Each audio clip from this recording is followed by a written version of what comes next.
সম্মানীয় সভাপতি যিনি এই অনুষ্ঠানৰ প্ৰথম প্ৰধান শিক্ষক যিকি ଆମ ସହିତ ଦୀର୍ଘ ଦିନ ଧରି ଉତ୍ତପ୍ରୋତ ଭାବରେ ଜଡ଼ିତ ଶ୍ରୀଯୁକ୍ତ ମହେନ୍ଦ୍ର ସାହୁ ଏବଂ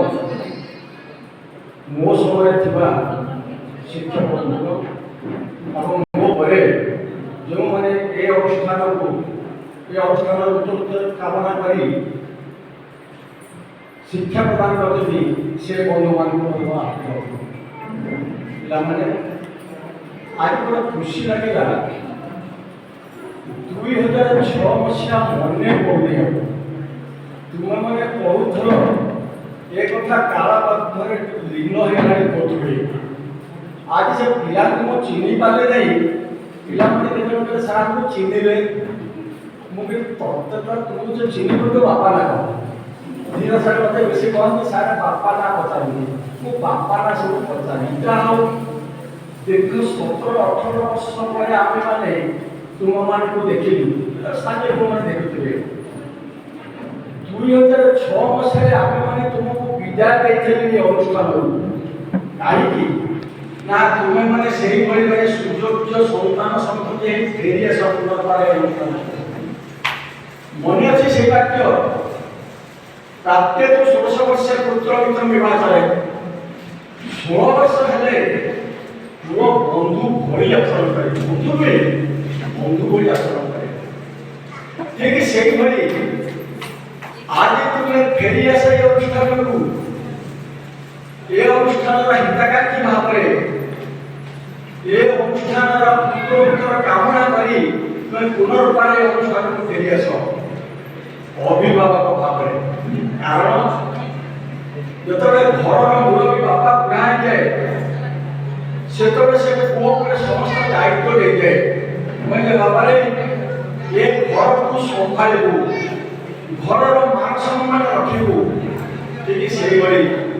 ଆମେମାନେ ତ ବତାଇବୁ କାଳ ଉପରକୁ ଡାକିଲାଣି ଯାହା ହଉ ଆମ ପରେ ଆମ ଶିକ୍ଷକ ବନ୍ଧୁଗଣ ସତ ସାରା ହଉ ପୁଲିସ ହଉ ସେମାନେ ଏ ଅନୁଷ୍ଠାନର ଗୌରବ ବଜାୟ ରଖିଛନ୍ତି ଏବଂ ତୁମେମାନେ ଯେମିତି ଆମର ମଝି କୃତରେ ପାଳିଆ କୃତି ସବୁ ଥାଏ ଚାରିକଡ଼ରେ ସେମାନେ ମଝି କୃତ ହେଲେ ତୁମେ ପାଳିଆ ହିସାବରେ ଅନୁଷ୍ଠାନକୁ ସାହାଯ୍ୟ କର ଏ ଅନୁଷ୍ଠାନର ଉତ୍ତରୋତ୍ତର କାମନା କର କିନ୍ତୁ ଗୋଟିଏ କଥା ମୋତେ ଆଜି ଦୁଃଖ ଲାଗିଲା ତୁମେମାନେ ଶିକ୍ଷକମାନଙ୍କୁ ଡାକିଲ କାହିଁକି ନା ଶିକ୍ଷକମାନଙ୍କର ଭଲ ମନ୍ଦ ବୁଝିବ ଆମେମାନେ ତୁମମାନଙ୍କର ଭଲ ମନ୍ଦ ବୁଝିବୁ ତୁମେମାନେ ତ ପରସ୍ପର ଭିତରେ ସୁଖ ଦୁଃଖ ଭଲ ମନ୍ଦ ବଣ୍ଟାବଣ୍ଟି ହେବ କିନ୍ତୁ ଏତେ ସଂଖ୍ୟାରେ ପିଲା ଆସିଛ ଭାରି ଖୁସି ଲାଗିଲା ସମସ୍ତଙ୍କ ଯାଇଛ କେହି ଅଭାବ ନାହିଁ କାହିଁକି ନା ଗୋଟେ ସାଙ୍ଗମାନଙ୍କୁ ଦେଖିବୁ ତେଣୁ ମୋ କହିବା କଥା ଆଜି ଆମେ ଦୀର୍ଘ ଦିନ ପରେ ତୁମମାନଙ୍କ ଠାରୁ ଆଶା କରୁଛୁ ସେ ଆଶା ଯେମିତି ଫଳବତୀ ହୁଏ ଗୋଟେ ମେହମାନ ବେଶୀ କହିପାରୁନି କେବଳ ଏତିକି କହୁଛି 2006 ମୋହର ଦେଇଥିଲି 2006ରେ ତା ମୋହର ଦେଇଥିଲି ମୁଁ ଗୋଟେ ଡାକିଥିଲି